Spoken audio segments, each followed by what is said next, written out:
ल यसरी मार्नु चाहिँ मरम्बा भनेको एउटा दुईटा त्यो हुँदैन रमाइलो यो तरिकाले मार्नु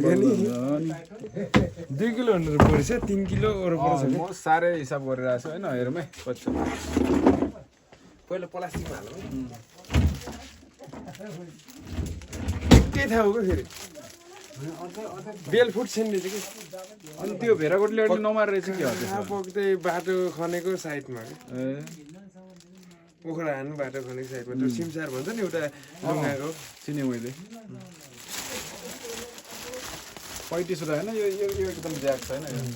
यो चाहिँ सबभन्दा चाहिँ अझै हेरौँ त माउ हुँदै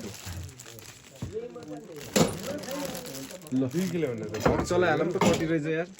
2 किलो भन्दा त बढिसक्यो 3 किलो भन्दा अलिक कम छ साढे दुई साढे धानी रहेछ कि टक्कै 2.5 भन्दा अलिक कम छ धार्ने चाहिँ गेसको अलि मसिनो एक धानी लगभग 2.5 साढे दुई एक धानी नै हो